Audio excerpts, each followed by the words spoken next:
We good? Yeah, we good. What's up, everybody? Welcome to the Second Chance Live show. I'm here with my boy, my teammate, man. Yeah. Kashawn K. Poe is what we called him in college, boy. That boy came in, he was about a buck 96. Look at him now, man. Looking like he just still been lifting, still been working out, man. How you been feeling, bro? I feel great. Man, God is good. It's been a while since we really connected, especially just here in a broad scale, being able to tell our story. So I'm excited to be on the show, and you've come so far, and all the things you're doing. It's just amazing. So I'm just happy to be here. Yeah, that's crazy, man. We don't get into some of them college stories, man. And man, I've been watching you, bro. You've been putting out some content, bro. Like I've you been out here. I've been trying to do my best. Content makes the world go around. So if you're trying to tell your story, there's no better way than to do it through the internet, right? Yes.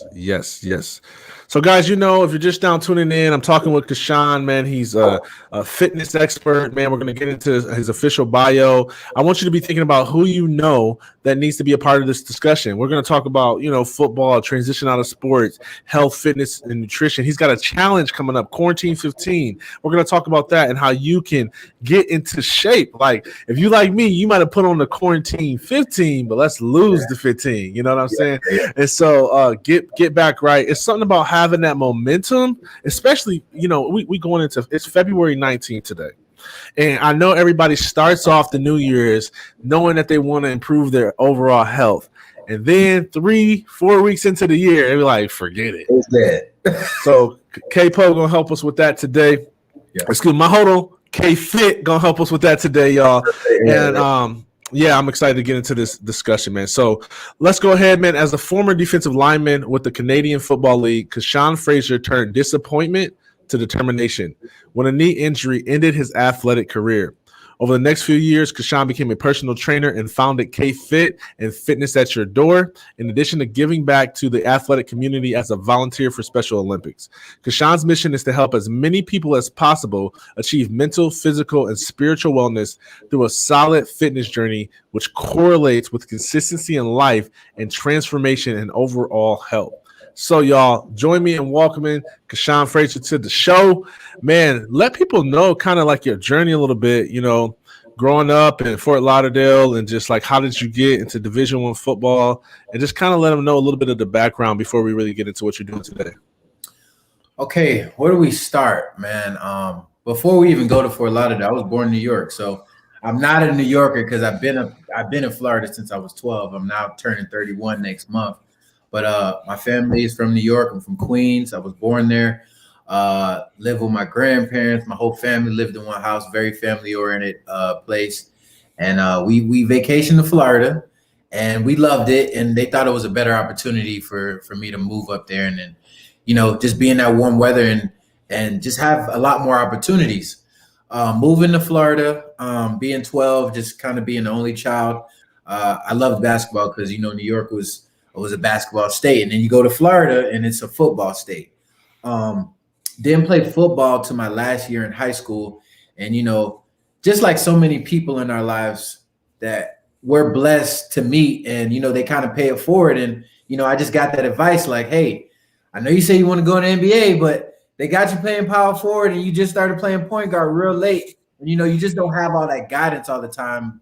Like you don't know that you don't know, right? Mm-hmm. So I played football my last year in high school, my senior year, just trying to get bigger, stronger, just to be better at basketball. And I have a dominating year. I'll go all state and all Broward versus Dade, whatever the case. I led Broward in sacks that year, which, in Florida, you lead any division in anything, like you're doing pretty good because it's super competitive. So had a few offers. One of the offers were Central Michigan, where me and Daryl Stinson met. And, the one of the biggest reasons I went there is because, Coach Jones did sell us, he looked my parents in the eyes and said, man, we're going to take this kid on like it's our own. And, he talked about church. My family's very, they're very big on, they're big Christians. Like my grandparents are missionaries. My grandfather's a minister. And, that was a big thing for my parents to know when I went away that I would have a spiritual background in everything I was getting into. And then he also promised me to play basketball and football, which that's what I wanted to hear. And, I came in and, playing basketball and football was really, to be honest with you, too much. And I had to focus on one thing to really excel.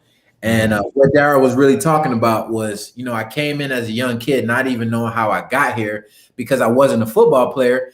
I came in actually at 185. I was wet, like 185 wet. Ooh, he was 185? I was 185, man. Oh, so I thought you was 196, man. Maybe that was. I wasn't 196. I was 185, right? Dang, boy. I was actually a vegan when I was younger for a while because my parents were Rastafarian, so we really didn't eat meat. So that's one of the reasons why I stayed so lean. And coming into college, I come into the group, and I remember Frank Zombo is actually a Super Bowl champ. I believe he's still playing. But he was like, man, you're in the wrong group. The receivers are over there. And I'm like, what are you talking about? Yeah, he plays you, bro. Yeah, it's all good. And the story goes on. Once I realized, to be honest with you, I fell in love with football. I've always been a dedicated person. So whatever I put my mind to, I just gave it my all. And, I just kept pushing and pushing and pushing. And then one day, going against Eric Fisher, a Super Bowl champ also, #1 draft pick. Coach Jones took us to the corner one day. He's like, man, I love the way you guys battle. And he said, look me straight out in the eye and said, Kashawn, if, you keep putting this type of effort and energy into it, you may be able to play on Sundays. And, you get that epiphany as a young 18, 19-year-old, like, wow, I can actually make a living off of doing this, right? Because you don't really know that's a real thing that you could really make money playing professional sports, especially coming from a Caribbean family where, all they're really worried about is get an education, get a degree, and move on. So, that kind of happens. Got in a lot of trouble in college, things that I wouldn't even have known that I would have even got into, to be totally honest with you. And, you learn a lot of hard life lessons involuntarily, and some things you can't learn unless you just experience it. And, I actually had this transfer from Central Michigan and, end up in Arkansas my last year. Several knee injuries. I had about 2 knee injuries at that point. I kept pushing. I didn't get an opportunity at the CFL right away. I literally sat out for a year, my first year, because my degree was in exercise science at Central Michigan. So, I left Central Michigan to go to a D2 because at that time, the NCAA didn't have a rule where if you had 1 year, you could just go to any school you want. Because I would have went D1 again because, I was a starter and I was doing great. And I was starting to peak in my career and just really realizing how good I could be. And, trouble hit me, right? Like real life stuff hit me. And I was in a bind and, I had to get back spiritually and mentally and like, hey, how do I get back focused? So I leave 2 schools because, they sell you a dream that you can get a degree and all your credits will transfer over. Nothing transferred over, right? So you leave 2 schools with no degree, right? I'm about probably 20 now.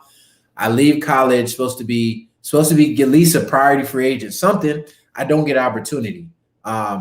Extremely depressed. And if anybody knows me knows I love to eat. And I literally probably didn't eat for like months. Wait, hold on real quick, bro. Because I'm like over here trying to remember that you did slide your senior, didn't you? Yes, my most important year. When he was there, yeah, and I was high. And then I remember now because I remember watching you you was at a JUCO, right? No, not at a JUCO. I went to what was it? I went to a D2. We actually went to the playoffs that year too. It was a top. Yeah, I remember that. Yeah, it was a top 5 D2. I forgot about that. Yeah, I had to transfer. I forgot about that. Hey, you slid. I was kind of forced to slide. I didn't want to slide. I was kind of forced to slide. I remember that. That's the things they tell you, like, hey, we won't take your scholarship. And as soon as I got hurt, and then all of a sudden, like, they take your scholarship. Yeah. They academics was great. Yeah, I got into some stuff, but they said everything was good until I got hurt. Yeah. And it is what it is. Whether it was self-inflicted or not, some was self-inflicted, some wasn't out of my control, but it happened and I played the cards I was dealt, right? So, I leaving my senior year, all my family, all my brothers that I should have been graduating, that class that next year, Jalil went, Eric went, I was supposed to go to because I was in the mix.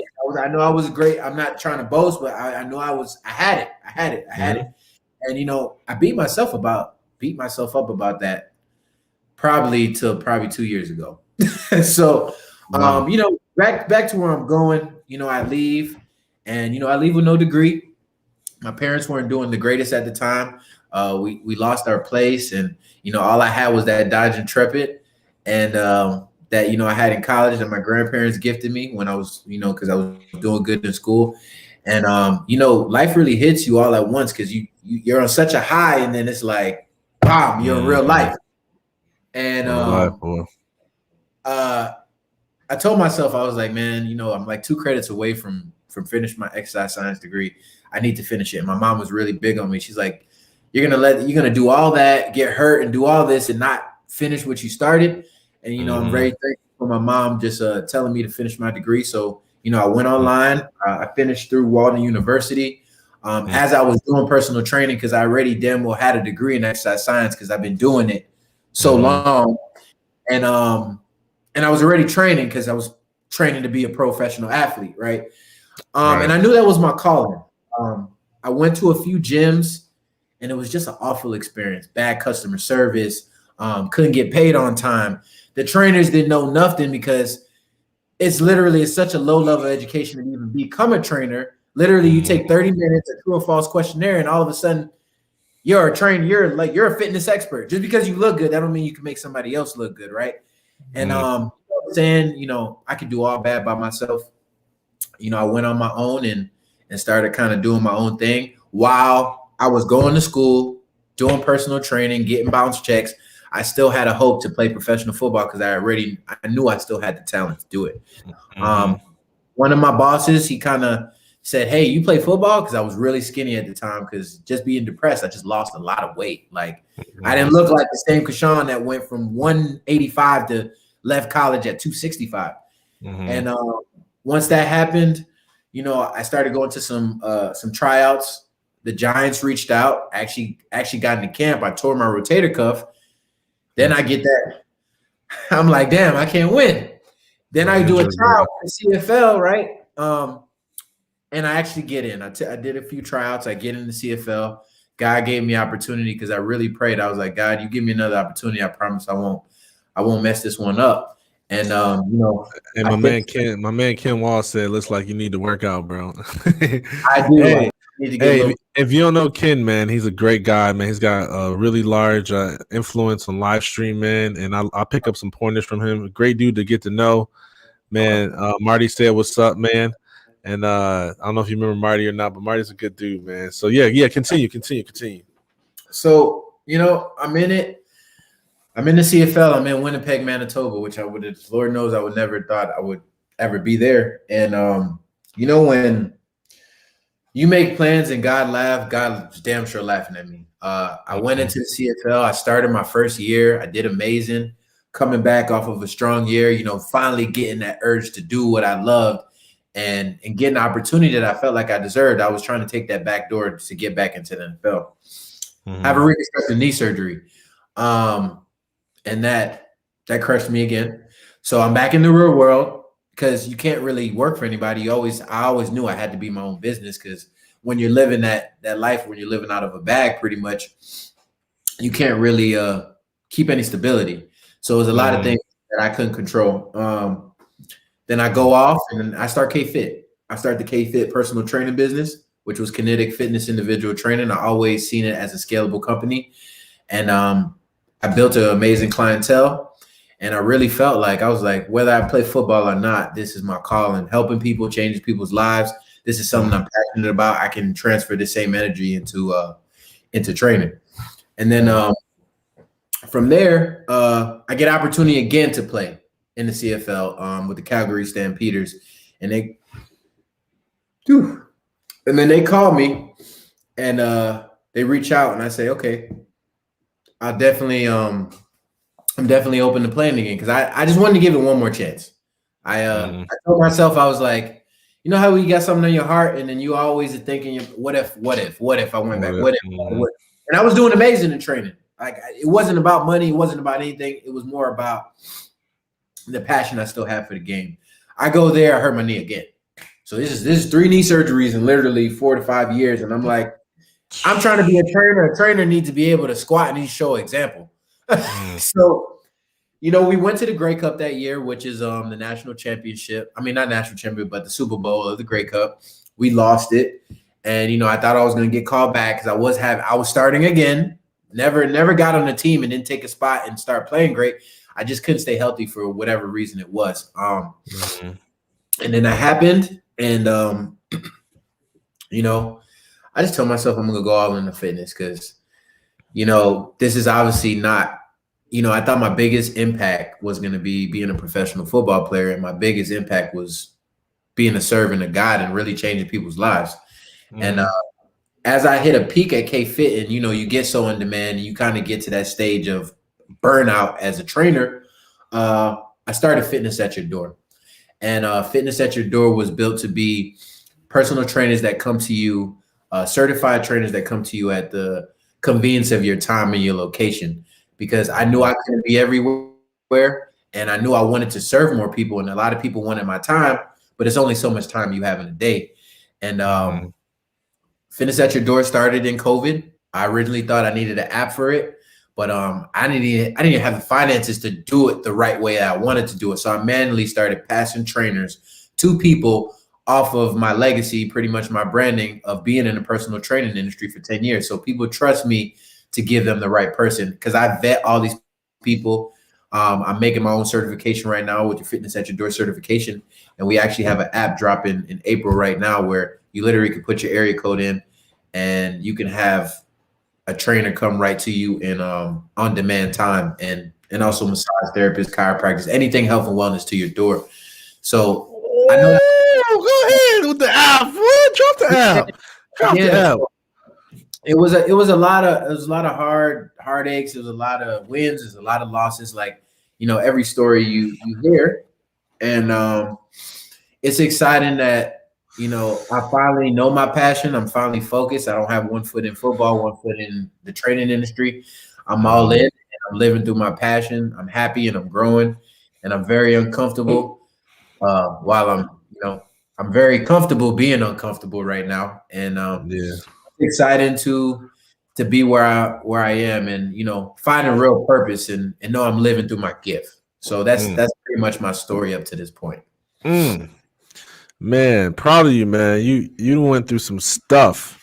That's not easy. You even made me pull out the book today.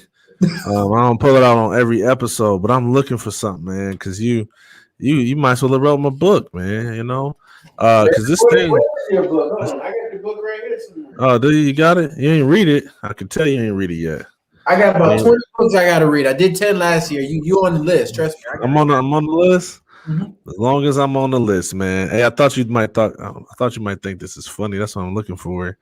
Man, if I can't find it, I'm gonna be so mad. The thing is, I'm recording the audiobook right now, right?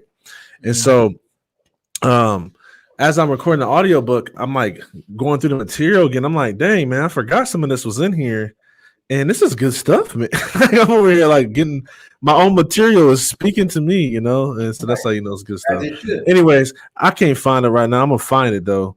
I want to shift into your passion for fitness. Number one, I did not know that's what KFIT stands for. Like I thought it was just like a play on Kashawn.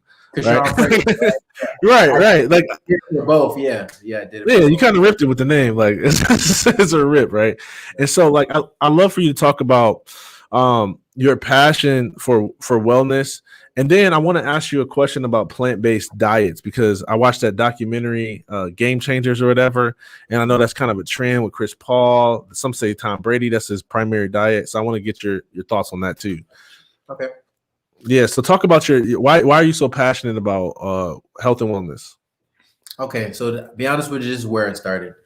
Originally, I'm not gonna lie, training for me was more of a side hustle because I knew at one time I was like, I'm a professional football player. Training is something I do on my off season, and it's something I can bring money in, and I still love to do it because I love helping people and getting them to their height and their best level.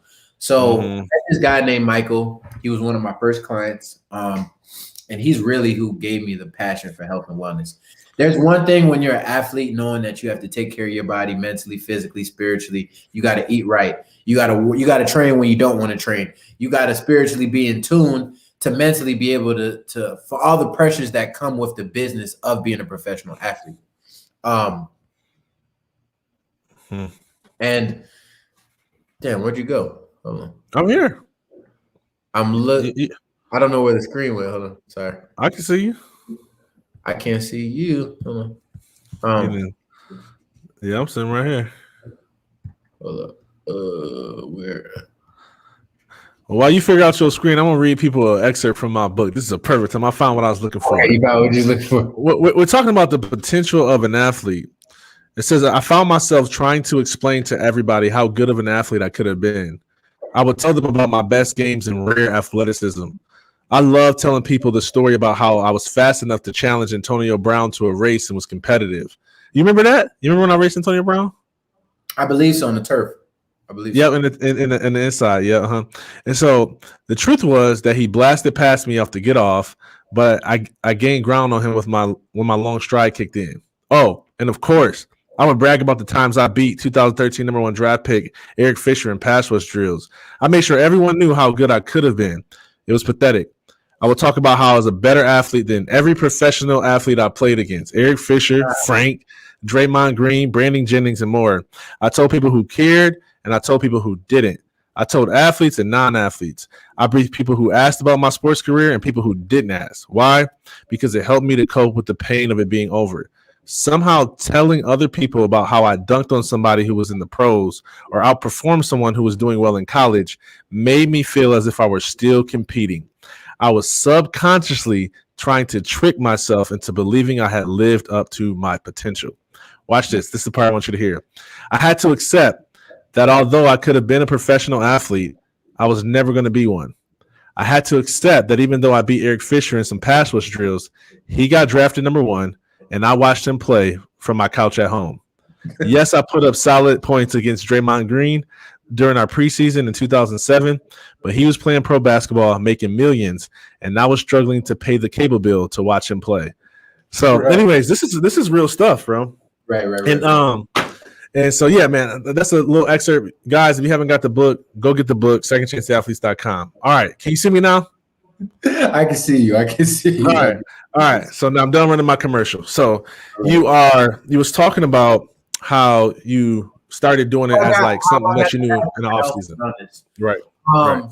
Man, being Jamaican and Guyanese, it's always been about herbalism, natural food. Like being healthy was always a thing because even in a Black community, you know, chronic illnesses and high blood pressure, you have to be conscious on how you're living your life. And so many, as you know, as many people should know, a lot of anything we get that's unhealthy and the chronic illnesses are from sedentary lifestyle and the choices of what you put in your mouth. These are all self-inflicted things. These are not, some of these stuff are family hereditary things, but majority of these are just the everyday decisions we're making, right? So the biggest thing of when I really took fitness very seriously, I met this guy named Michael, right? He came to me. It was one of my first clients, and Michael lost 45 pounds in 90 days. And that wasn't even the biggest thing that had me like, oh, because when you're in it and you're training somebody for 3 months, you're like, okay, cool. I got my first transformation. I got a great before and after. But when somebody tells you they stop smoking cigarettes, when somebody tells you you saved their marriage, when somebody tells you I'm treating my whole family better and I'm just living a whole better quality of life, it opened up my eyes because at the time I'm 20 years old. I'm like, what is this guy talking about? I saved his marriage. Like, what do you mean? But when you're physically feeling better and you mentally can just open things that you didn't even know you had because you have that confidence, it really made me think, oh wow, this is what health and wellness is really about. It's so much more than the physical result. It's so much more than the looking good and having abs. It's more about the journey to get there and be able to know why an overall healthy lifestyle change affects your whole life, just not physically, right? And that's when I I really tapped in and I was like, okay, this is what I'm doing. Like, I know I'm great at this. This is not a job. This is not something that seems hard for me to do, which anybody that they says your gift is something that comes easiest to you. And training people all day, man, that came very easy to me, and motivating people and pouring that energy into people and making them believe things they thought they couldn't do. That was it for me. Mm, mm, mm, mm, mm, mm. Man, that's crazy. See, you think you know everything about everybody. Oh, someone's playing. Oh, okay. Look, I was clicking on the comments and then it started playing at the same time. I'm like, why is you still talking the same thing? Okay. Hey, man, Pastor Travis said, what's up, man? Look, he said, Hey, reunited. Reunited, man. On here. And on here, and it feels man. Okay. Man, I love what you're saying because fitness can change somebody's relationships, their overall self-confidence. Me, I'm a mental health advocate because of my suicide attempts. And I definitely know that fitness plays a role, and nutrition, because if you feel good in your body and like you put the right things in your body, it helps you overall improve every area of your life. So I'm so with that, man. I'd love for you to talk about your challenge that you got coming up. What made you create the quarantine challenge, and what can people expect from that? Okay, so the biggest thing about our company and just brand awareness, we love to do challenges because the biggest goal for us, what we're not only preaching and what we're living, is overall healthy lifestyle change. We would love for you to have a trainer for the rest of your life, but that is not realistic. So my all my challenges usually consist of video tutorials of showing you a program, whether it's 4 weeks, 6 weeks, or whatever the case is, and it's focusing on certain things.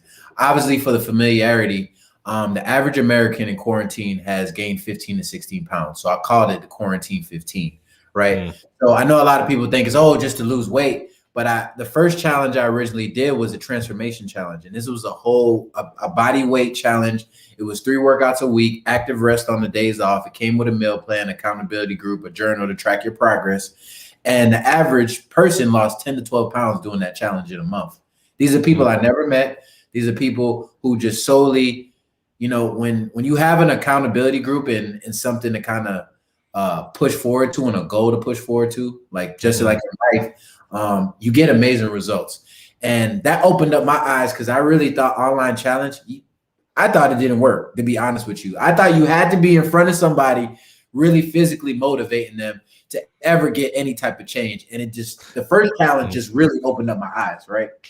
You ain't heard of the Peloton, man? The Peloton. Yeah, I heard of the Peloton, but you got to get you on the Peloton, man. Be yelling at people who got a Peloton and paid all that money for it and is sitting right there looking at them. That's every true. day. That's true. So That's true. I heard the good and the bad about all these things, right? So how we got to the quarantine 15 was I knew I wanted to release it in February because about 80% of people who have a New Year's resolution, they quit it within the first 2 weeks. So I said in February, I want to be able to send something to somebody as a 6-week program that not only teach you body weight and functional training, then it transitions the 3rd and the 4th week to resistance band training. And then pretty much the 4th through the 6th, we're fully into the weight room and teaching you free weights, machines, just things that a lot of people, for a person who's a beginner or even advanced, they may have been scared of to open up the opportunity to do. So you got interval training in there, you got HIIT training in there, you have like real life strength training, like things we would have did as a football player, but it's modified for whatever level of fitness level you're in. And it comes with a meal plan, it comes with an accountability group. And I'm really excited to see, man, the transformation people can get in 6 weeks compared to the 4 weeks I originally did to the challenge. And the biggest thing about this, you get to win $500 for the best transformation. 500. Oh, what 500. That's the 500. That's the prize. I'm gonna tell you where to make the checkout to Daryl Stintz. I'm gonna compete just so. So is it who loses the most weight? Is that how you win? The most weight, the most visual transformation. The person who I see that. I ain't doing that one. It sounds like it's gonna mutt me. That's what I like that because I feel like weight is, some people, because it includes more people, right? Because some people don't want to lose a bunch of weight, right? So the most physical transformation. So you're gonna do that before and after pictures? Is that how you measure it? Everybody gets they all gonna take a KFIT before and after picture with the KFIT and the date of the day they start, and in 6 weeks they take another picture, KFIT, same date, and that's how I did the challenge last time. And when I see those pictures come back, I was just like, wow, like it was pretty impressive, man. For something that I never seen anybody in person to do, so. Yeah, that's some grocery money, man. I'm finna Photoshop my before and after, bro. I'm finna. Hey, let's think of technology is. I didn't even think about that. Look. I know how to tell if something Photoshop. I'm gonna call everybody out. I do too. Hey, let's take a look at this, man. Let me see. Can you see this right here? Let me see. Boom. You can see that, can't you? Yep. Yeah, look at this right here, man. Doing your knees stretching. Ooh, meditating. Some little light.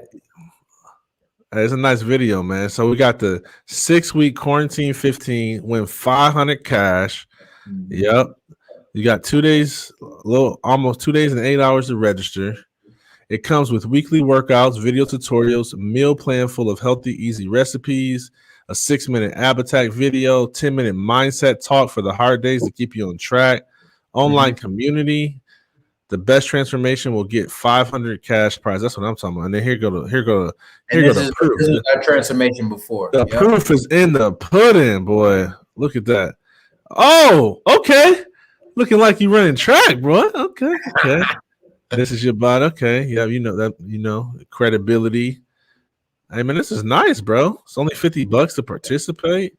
Yeah, I'm gonna do it, man. I'm gonna hop in here, man. I'm gonna support what you're doing. I like this. I appreciate it, brother. I like this, man. I don't know how to get out of this screen now. That's what I get. How do I stop this? Dang, this stuff is confusing, man. Man, the internet can have you lost. Oh, there we go. Okay, cool. We back. I think we back, right? Yeah. Okay, yeah. All right, cool. So yeah, man, go ahead and support that, y'all. Check that out, man. Again, here is the fitnessatyourdoor.com/Q15. Let's support this and get your health right, man. Get your sexy bag, man. Don't be walking around here looking like you. You know what? There's this term that us fathers use called the dad belly. We need to get rid of the dad belly, man. It's not dad belly time is over, man. No more dad belly. Quarantine 15 going down. All right, man. What would be your advice? 11,000 Olympic athletes are affected by the postponement of Tokyo 2020. You got MLB that went down from, was it 40 rounds to 5? It might have been 30, but bunch of rounds. You got high schools that still aren't meeting. Some playing, some not. You still got a lot of teams at the stay-at-home initiative. I mean, I remember watching the Super Bowl, and I was so mad when I seen the video because I'm like, man, Super Bowl ain't even social distancing. They just get to do what they want. Then they zoomed in and had them cardboard people. And I was like, oh, snap. So it's a different world. What would your advice be to athletes who are dealing with not being able to play the game that they love to play? What would your advice be for them in that transition?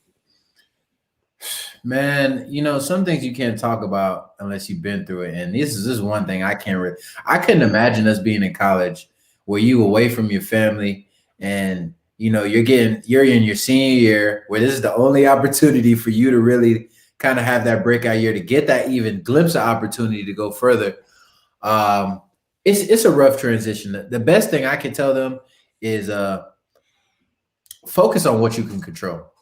And the way I say focus on what you can control, still educate yourself, still be infatuated with your craft, whether this is film work, still be working by yourself to perfect your craft. So when you get back into the act of playing whatever sport you're playing, you're not trying to play catch up or trying to get back in shape because you don't got to get ready when you stay ready. So that's honestly the best advice I can give you, because at the end of the day, unfortunately, this is not going to be a changed world too fast as far as the whole social distancing and just the way of life. So you got to adapt and overcome, and you mentally got to keep yourself right first. So I would recommend with this extra time you got, if you ain't picked up a book and educated yourself, go read you a book. Go read you Who I Am After Sports.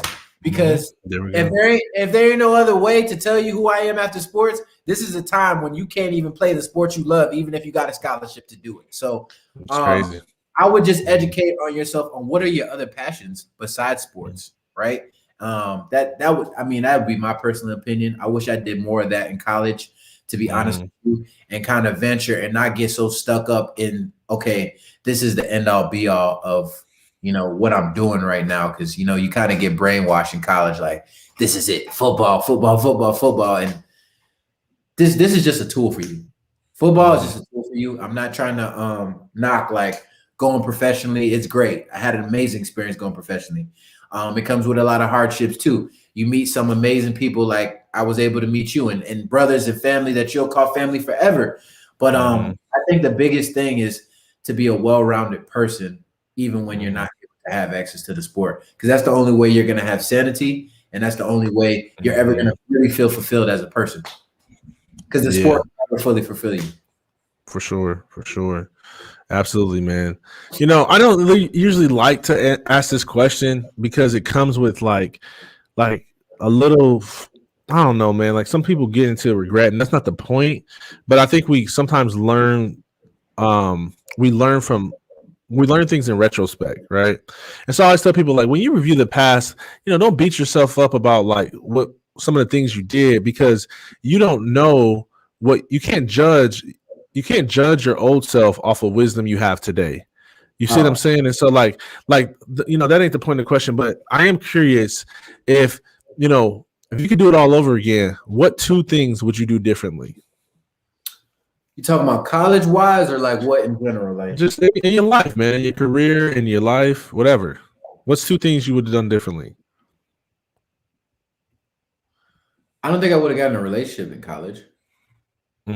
For sure. Because I feel like, not that it was a bad thing whether I got in trouble or not. I'm more talking on the fact that I could have really focused on my academics. I could have really more focused. If I was already super focused in football, I could imagine with all the extra time I had, what I could have did with that extra time.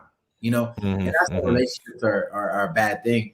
They're great because they only make you grow. Because if you're not in a relationship now, when you get in one, you won't know how to even adapt and overcome.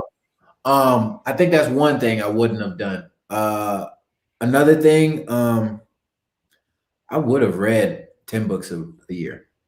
I feel like I would already be a multi-billionaire if I was reading like we're supposed to read it. Like how we were supposed to read. We read stuff to pass classes. We didn't read stuff to be influential in our life right now.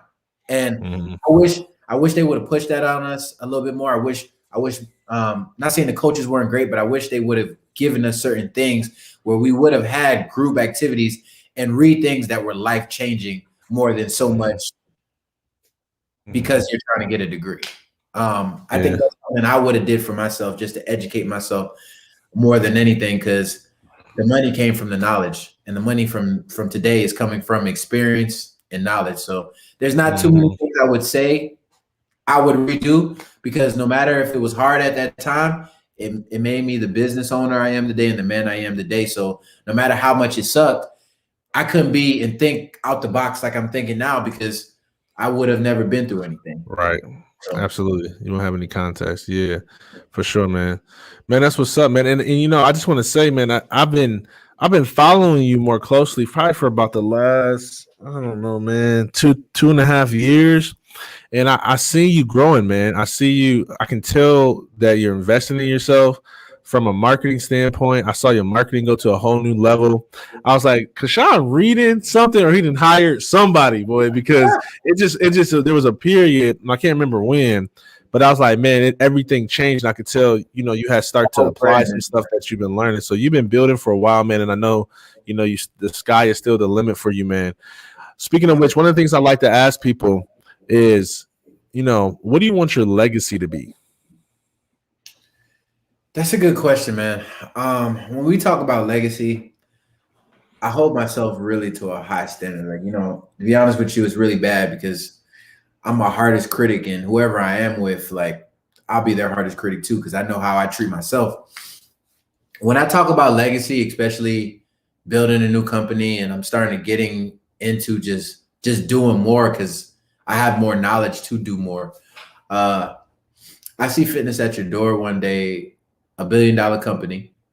I see me on some LeBron status as far as like pouring out to the youth, building schools, making sure people in my community, they really not even just giving money, they have the opportunity to do whatever they want to do. You know, if they want to be a doctor and go into doctorate school, I want to say I have the power and influence besides monetary to be able to connect them whoever they need to be connected to if they really have the mindset to do what they want to do. And I think the biggest thing for me, I'm actually starting a nonprofit right now too called Direction Program.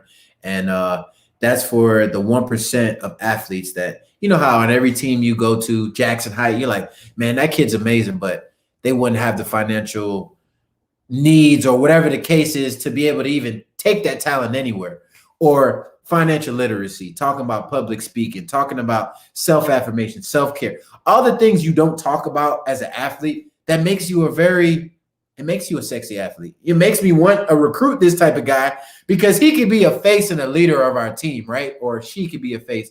So when we're talking legacy, I want to change people's lives not only through health and wellness, but God's willing, when I pass my legacy on to my kids, they're gonna be like, Kashawn changed a lot of people's lives. As far as if you meet him, I left you better than I found you. If that's it, what I'm able to do, whether it's monetary, whether it's who I was able to connect you with, and I put you in a position to win. And that's really what I would love my legacy to be, you know. That's what's up, man. And I like that because I see you putting in the actions required for that to be your legacy. You know, one of the things that I've done, you know, that really, I don't say changed my life, but it kind of did, is I wrote my eulogy. And I was like, dang, in order for my eulogy to be true, I got to show up today for people to actually say this about me at the end of my life. Right. And so I see that you're making these moves and you're doing that. So that definitely, you're definitely on the right track for that to be your legacy, man.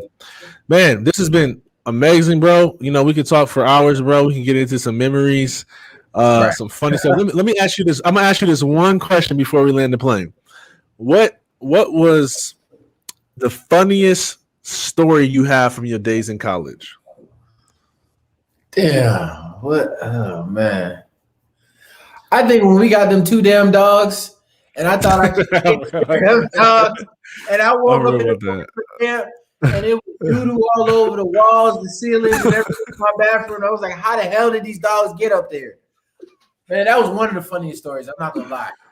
For somebody who never had a pet, and then, you know, we called our friend Steve, and I was like, man, you want a dog too? We had just got some, we just got a stipend or something.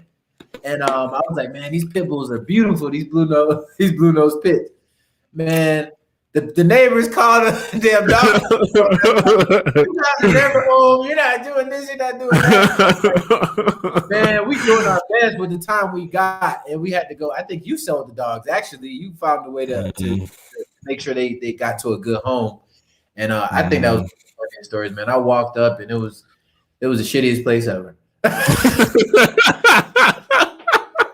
Like, so listen, man, like just to get a story more context, like from what I remember, we had just got like our refund, our pay, like whatever, the scholarship money. Mm-hmm. And then we was somewhere near Walmart, and I think I had ran in Walmart. I think you did too. And Steve goes over here with these dogs, and he's holding one in his hand on the side of the curb. And we like, man, what's this dude doing? He like, oh man, I just want one, man. And so the plan was for us to all go in on one dog. That was the plan. One dog. And then Kashawn goes, no, I want my own dog. I'm like, no, man. And keep in mind, we all roommates. So I'm like, I don't want to get two dogs, one dog, right? So, you know, Kashawn, listen, he get his own dog anyway. So we got two dogs in the crib. Our dog Millie is straight. She cool. She calm. His dog. What's your name? What's your dog name? You remember the name? I don't remember. I think you might have called it K-Po. I think you did. And so his dog was just like untamed, wild, you know what I mean? And man, that junk was funny. We had it at the cage at the house. All you heard was the little whimper, whimper, whimper, whimper. I guess we didn't take him to the bathroom or whatever. Woke up, it was doo-doo everywhere, man. And so then the summer workouts had hit, and we was gone for a long time during the day. And honestly, we wasn't really dogging the dogs like that. We left them out back. We would put a bunch of extra food out there. But by the time the neighbors came home, they would see the food is gone, and they would see like, oh, they ain't been here in like 2 hours. They've been gone all day, so they'd think we left the dogs without no food. You know what I'm saying? Like we was just. So they're like, oh my gosh, you guys gotta take care of the dog. We was like, man, they ate the food. You know, we ain't just like, yeah. So actually, exactly.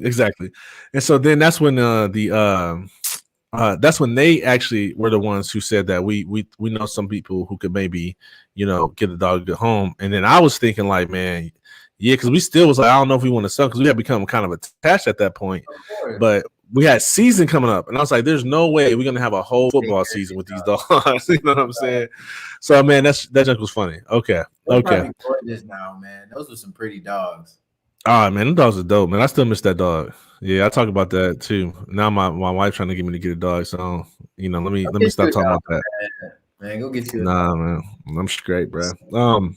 I got 3 girls. That's enough responsibility right there, man. Man, I could imagine, man. So, man, listen, you know, final thoughts for the audience as we sign off today. What's some of your what would your final remarks be? Man, go get you that quarantine 15. But besides that, just thankful to being on the show. I really got to commend you. You continuously to grow. Once I seen this show, I was like, man, this is awesome what he's doing. And your content is amazing and all your marketing. And I'm just happy to get the opportunity to be on the show and be able to tell my story, man. You know, my story is not crazy different from a lot of athletes' story, but it is my story. And you know, my story will be great. And I'm hoping in a few years we look back at this story and a lot of things I said that I would do will come to pass. So I'm thankful for everybody who's watching and everybody who supports Daryl and obviously supports me because we're on the show together. And just everybody be healthy, be safe, be blessed. Don't take anybody for granted or don't take your health for granted because you just never know what can ever happen. Because especially in a time like this, more people have realized how important it is to be healthy, especially with a disease that you can't see a color, a name, a face, or nothing. The only thing that helps you at least prevent it is that you're somewhat an overall healthy person. So if you don't take heed to your health, you know, God says your body's a temple, so you should treat it as such. And you know, love, peace, and happiness to all. You know, that's all I really can say. Love it, man. Well, man, we appreciate you coming on the show today, guys. We talked about a lot. We talked about some of our college days. We talked about the importance of fitness and nutrition. We talked about the quarantine 15. We talked about what's it like to transition out of sports, a lot of stuff. But you know, information itself does not equal transformation. The Bible says that knowledge alone only puffs up. So pull something today from this episode that you're going to take away. Maybe it's time for you to join the Quarantine 15. I hope you join it. You ain't gonna win because I just participated. I'll join. Matter of fact, I'm gonna show you proof because people probably think they're like he ain't join. I'm gonna show you. I was gonna do it. I was gonna do it live, but I didn't want people to see my credit card information. You know, just so y'all don't think I'm lying. What that say right there? February 19th, man. Boom. That's me. I'm in there. So I want to see some people join us. Let's get these bodies right. Don't try to wait till a month before the summer to get the summer body. Right now is the time. Okay. So anyways, man, hey, I appreciate you, bro. I'm proud of you, man. Guys, thank you for tuning in. I can't remember who our next guest is. So, you know, you got to stay tuned on the website or the email list. Connect with us at secondchanceathletes.com. And y'all all remember this. Okay. Remember this. Kashawn said he's going to be a billionaire. Fitness at the door is going to be a billionaire. Fitness at your door is going to be $1 billion company. And so we as a nonprofit will be the primary beneficiaries of their donations. So y'all remember that. And until next time, do